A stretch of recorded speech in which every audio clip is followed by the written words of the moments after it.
நந்தினி.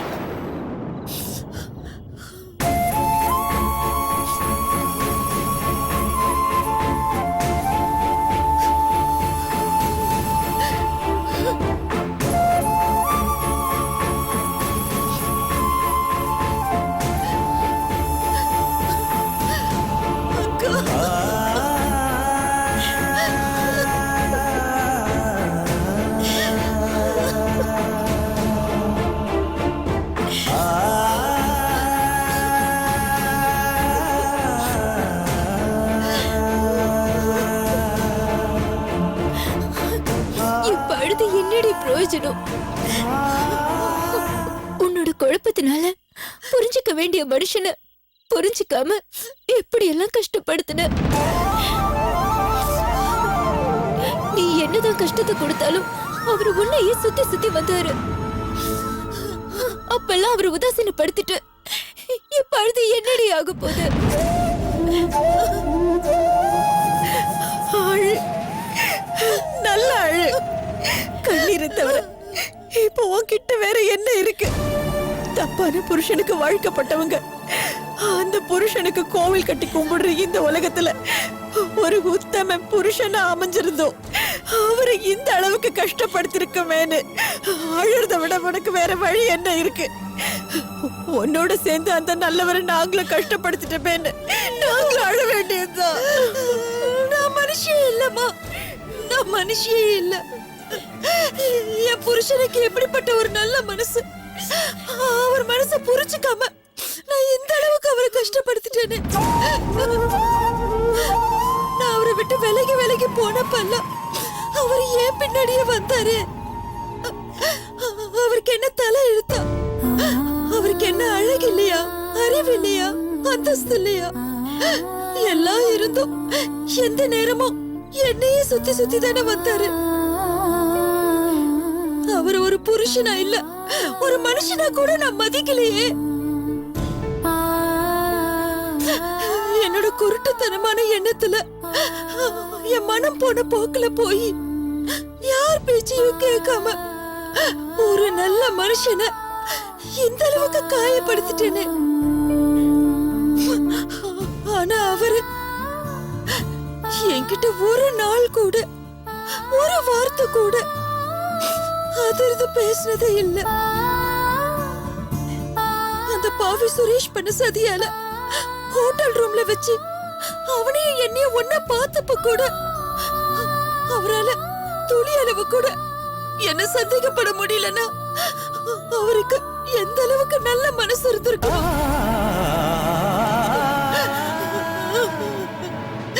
எப்படி ஒரு புருஷன் கிடைக்கிறதுக்கு நான் எவ்வளவு பெரிய புண்ணியம் பண்ணிருக்கணும். ஆனா நான் எதையுமே புரிஞ்சுக்கல. கருவுல இருக்கிற குழந்தைய அழிக்க போறேன்னு சொன்னா எந்த புருஷன் தான் கேட்டுட்டு சும்மா இருப்பான்? அப்பவே அவளை வெட்டி போட்டிருக்க மாட்டான். ஆனா அவரு அப்ப கூட என் மேல கோவப்படலையே.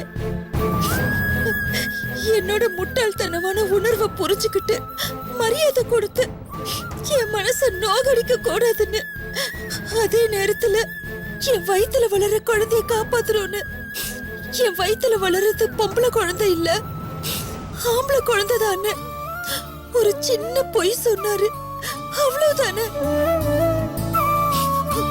அதனால அவர் என்னமோ எனக்கு பெரிய துரோகம் பண்ணிட்டாருன்னு நினைச்சு அவரை நான் எவ்வளவு கேவலமா நடத்திட்டேன்.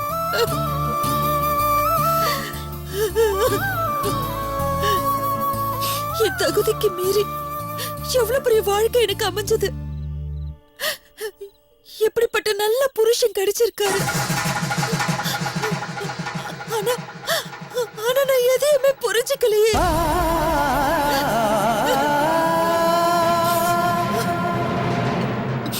உண்மையிலேயே இப்படி ஒரு எண்ணம் இருக்கிறனா என்ன பண்ணி இருக்கணும்? ஒரு பொம்பளை குழந்தைய பெத்தெடுத்து அது எந்தவித கஷ்டத்தையும் அனுபவிக்க விடாம நல்லபடியா வளர்த்து ஆளாக்கணும்னு தான் நான் ஆசைப்பட்டிருக்கணும். ஆனா இதுக்கெல்லாம் காரணம் என்ன? நான் எடுக்கிற முடிவுதான் சரின்னு நினைக்கிற வீம்பு பிடிச்ச என் மனசுதான். அந்த வீம்புனாலதான் எனக்கு கடவுள் மாதிரி கிடைச்ச என் புருஷனை எப்படி எல்லாம் நான் கஷ்டப்படுத்திட்டேன். இப்படிப்பட்ட என்ன அவர் விவாகரத்து பண்ண கூட தப்பு. நிறுத்துடி. திரும்ப திரும்ப அந்த பாழா போன வார்த்தையை சொல்லாத. போதும் நீ, போதும். நீ பட்ட கஷ்டம் எல்லாம் போதும். என்ன நினைச்சா எனக்கே வெக்கமா இருக்குமா. நான் எந்த மூச்சை வச்சுட்டு அவர் மூச்சில முழிப்பேன். இல்ல நந்தினி, இல்ல, அப்படிலாம் சொல்லாத. மாப்பிள்ளை எப்பவுமே உன்னை தப்பா புரிஞ்சுக்க மாட்டாரு. அவர் மனச நீ புரிஞ்சுக்கிட்டல, அது போதும்மா. அவர் உன்னை கண்டிப்பா ஏத்து பாருமா. இங்க பாரு, நீ எந்த குழப்பமும் இல்லாம அவர் விருப்பப்படி அவரோட சேர்ந்து வாழுமா. அதுதான்மா எங்க எல்லாரோடைய ஆசையும். நந்தினி. ஆமா நந்தினி, நீ இப்ப பண்ணதெல்லாம் வேணும்னு தெரிஞ்சு பண்ணல, குழப்பத்துல புரியாம பண்ணிருக்க. இப்பதான் நீ அதெல்லாம் உணர்ந்து புரிஞ்சுக்கிட்ட. இப்போ நீ விஸ்வா கிட்ட போனா அவர் கண்டிப்பா உன்னை ஏத்துப்பாரு.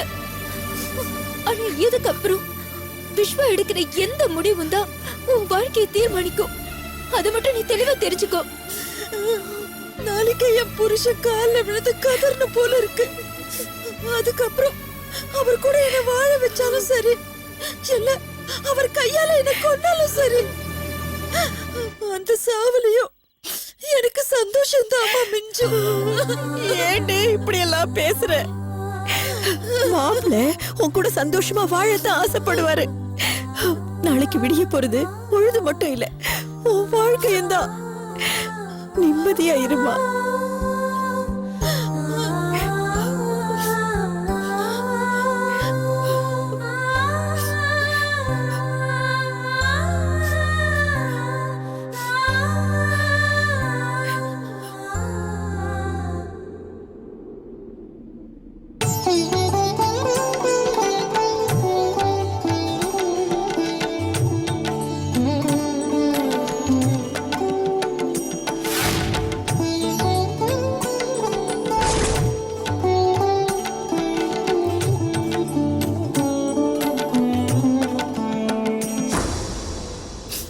கடவுளே, இதை கேக்குறதுக்கு எனக்கு எந்த அருகதையும் இல்ல. இருந்தாலும் கேக்குற, என் புருஷன் என்ன மன்னிச்சு ஏத்துக்குவாரா? இது வரைக்கும் நான் அவருக்கு எவ்வளவோ கஷ்டங்களை கொடுத்திருக்கேன். அதுக்கு பரிகாரமா அவர் கால்ல விழுந்து மன்னிப்பு கேட்டு அவருக்கு காலம் முழுக்க வேலைக்காரியா இருக்கணும்னு ஆசைப்படுறேன்.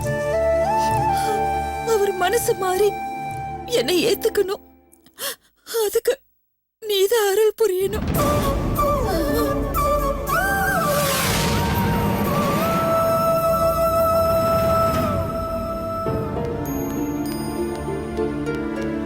வள்ளி, வள்ளி, வள்ளி, நந்தினி எங்கம்மா?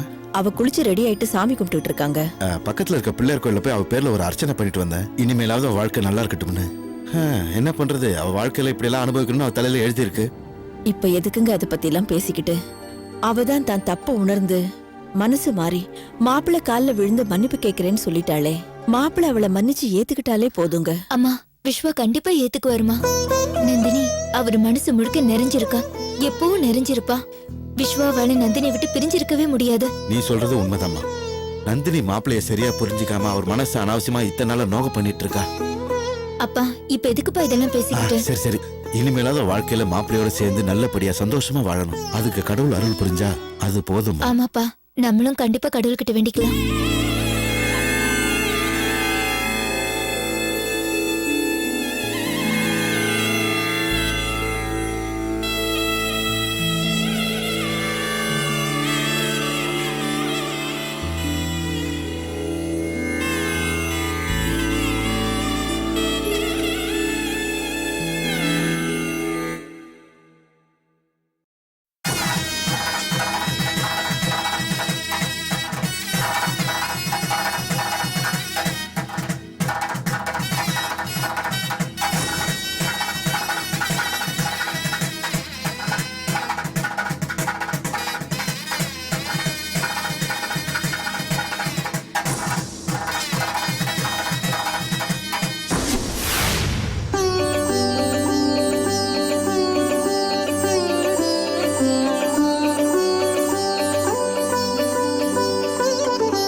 நந்தினி, என்னம்மா? என்னாச்சும்மா? என்னாச்சு? என்னாச்சு? தாலி அறுந்து கீழே விழுந்துருச்சு.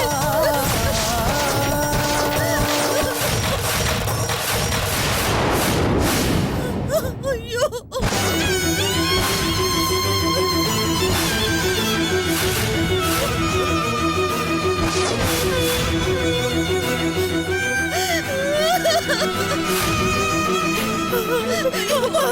அழாதம்மா, அழாத, அழாத.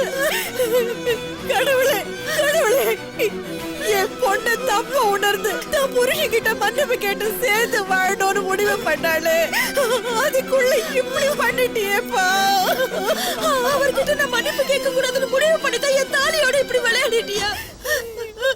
கட்டின புருஷன் உயிரோட இருக்கும் போது என் தாலி அறுந்து விழுந்துருச்சுன்னா அப்படின்னா அவருக்கு ஐயோ நந்தினி, நந்தினி, நந்தினி, இங்க பாருமா. ஏமா என்னென்னவோ பேசிட்டு இருக்க? தேவையில்லாததெல்லாம் மனசுல போட்டு கற்பனை பண்ணிட்டு இருக்காதம்மா. இது யதார்த்தமா நடந்தது. வீணா மனசை போட்டு குழப்பிக்காதம்மா. ஒண்ணும் யோசிக்காதம்மா. சொன்னா கேளுமா.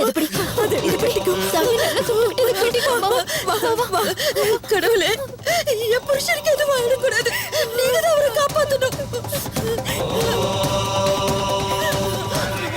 அவருக்கு எதுவும் ஆகாம காப்பாத்துங்க. அழாதம்மா, அழாதடா. இது பாரு நந்தினி, இது பாரு, நான் சொல்றது கொஞ்சம் கேளு. இந்த பாரு, நீ பயப்பட மாதிரில ஒண்ணுமே ஆகாது. நிறைய பேர் குளத்துல குளிக்கும் போது வேலை செய்யும் போது தாலி கழண்டு விடுறது சகஜம்டி. அதுக்காக புருஷனுக்கு ஏதாவது ஆயிடுறதுல ஒண்ணும் கிடையாது. இது பாரு, நீ சாமி கிட்ட நல்லா வேண்டிக்கொடி. உன் விஸ்வாக்கு ஒண்ணும் ஆகாது. சொல்றது கேளு. எனக்கு என்னமோ ரொம்ப பயமா இருக்கு. இந்த மாதிரி ஏதாவது அபசகுணமா நடந்துச்சுன்னா என் வாழ்க்கையில ஏதோ நடக்க போகுதுன்னு தானே ஐயோ, அர்த்தம். அப்படிலாம் எதுவும் நடக்காது நந்தினி. இதெல்லாம் எல்லா இடத்துலயும் யதார்த்தமா நடக்கிறதா. நீ ஒண்ணும் பயப்படாத. எதுவும் நடக்காது. ஆமாம்மா, இனிமே கடவுள் உனக்கு எப்படியும் கஷ்டத்தை கொடுக்க மாட்டாருமா. ஆமாம்மா. அழாதம்மா, அழாத. அப்பா, என் நெஞ்செல்லாம் என்னமோ மறுபடியும் இருக்குதுப்பா. இப்பவே எனக்கு அவளை பார்க்கணும் போல இருக்குப்பா. வாங்கப்பா போலாம். பாக்கலாமா, பாக்கலாமா. அத போலாம். இந்த மாப்பிள்ளை எங்க இருக்கான்னு நான் கேக்குறேன். வா, வா, வா. அழகா.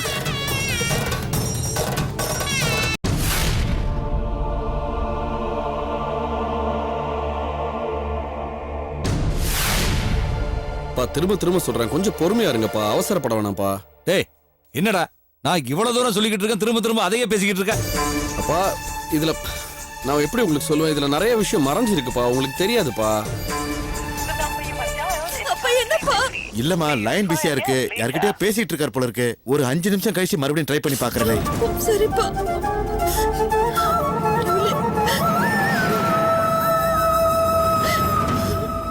இது எல்லாமே வெட்ட வெளிச்சமா தெரியற வரைக்கும் கொஞ்சம் பொறுமையா தான் இருந்தாகணும். டேய், இன்னும் என்னடா விஷயம் மறைஞ்சு கிடக்கு?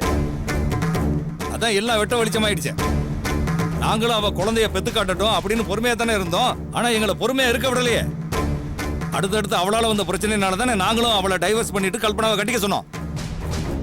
நாங்களாவது டைவர்ஸ்னு வாய் வார்த்தையில தான்டா சொன்னோம். ஆனா அவளே டிராமா போட்டு நீ என்னமா டைவர்ஸ் நோட்டீஸ் அனுப்புன மாதிரி அவ கையெழுத்து போட்டுட்டு போயிட்டாலே. இதுக்கு மேல என்னடா பொறுமையா இருக்க சொல்ற? அப்பா, அப்படி இல்லப்பா, ஒரு பிரச்சனை. இத பாரு, நான் லாயர்ட்ட சொல்லி எல்லா ஏற்பாடுகளும் பண்ணிட்டேன். மியூச்சுவல் டைவர்ஸுக்கு நீ வந்து ஒரு கையெழுத்து போட்டுட்டு போ. புரிஞ்சுதா? அப்பா, அவளை தலைமுழுகிறதுக்கு மனசுல தயாராகிக்கோ. அதுக்காக தான் உனக்கு ஃபோன் பண்ணேன். ஐயோ, அப்படி இல்ல. என்னப்பா அவசரப்பட்டு பேசிட்டே போறீங்க நீங்க பாட்டுக்கு? அந்த மாதிரிலாம் பண்ணாதீங்கப்பா. தயவு செஞ்சு லாயர்ட்ட இதெல்லாம் பேசாதீங்கப்பா. என்னப்பா அது? டேய் முட்டாள், படிச்சவனடா நீ. கோர்ட்ல அப்ளை பண்ணதுக்கு அப்புறம் எப்பறம் கேன்சல் பண்ண முடியும்? அப்படியே கேன்சல் பண்ண வழி இருந்தாலும் நான் அதை பண்ண விட மாட்டேன். தயவு செஞ்சு போனை வை. அப்பா,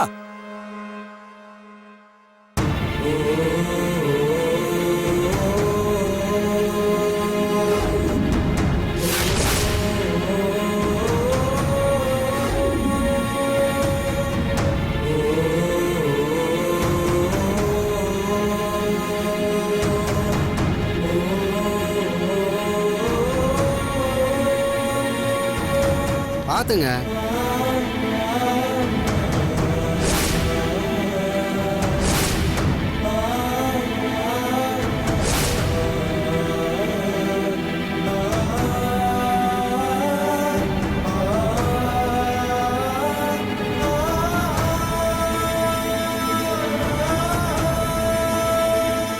விஸ்வா, டேய் விஸ்வா, ஏய் வாடா, எப்படி இருக்க?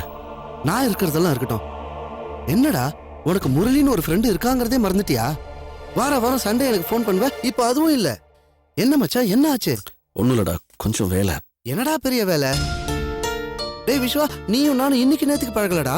ஐ know very well about you. இல்ல, சம்திங் ராங் வித் யூ. என்னாச்சு? ஒண்ணும் இல்லடா.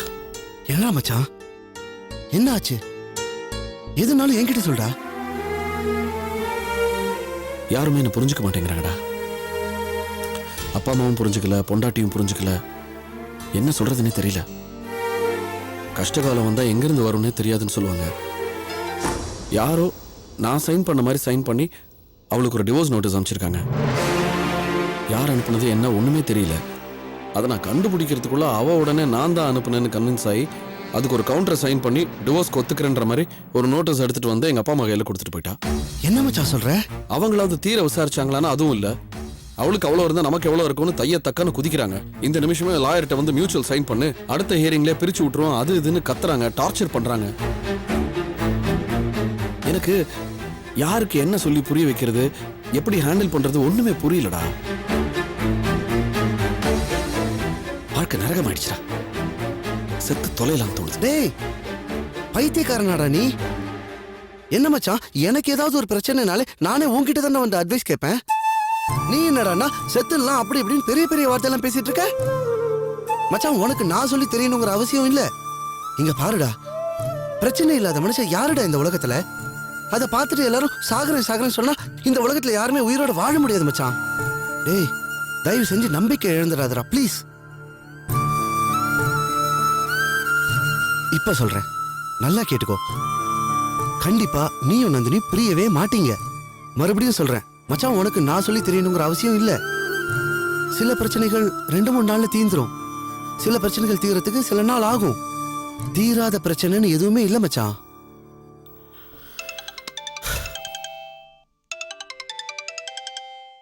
டேய் போன் எடுறா. எடுத்து என்ன பண்ண போறோம்? எங்க அப்பா இல்ல எங்க அம்மா ஃபோன் பண்ணுவாங்க, திரும்ப திரும்ப அதே பாட்டை பாட போறாங்க. அவங்க கிட்ட பேசி என்னால புரிய வைக்க முடியாது. அதை எடேண்டா அடிச்சுக்கிட்டே இருக்கே. ஏய் சும்மா நையங்காத. என் பிரச்சனையை விடு. உன் லைஃப் எப்படி போயிட்டு இருக்காத சொல்லு. ஏன் பிரச்சனையை விடு மச்சான். ஒருவேளை உங்க அம்மா அப்பா மனசு மாறினாங்கன்னா? ஆமா கிழிச்சாங்க, நீ வேற.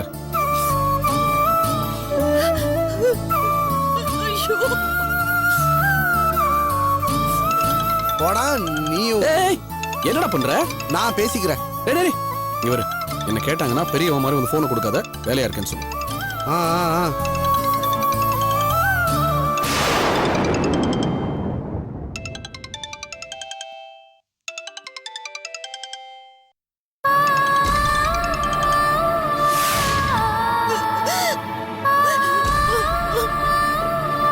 நந்தினி, இன்னும் லைன் கிடைக்கலையா? டேய் விஸ்வா, நந்தினிடா.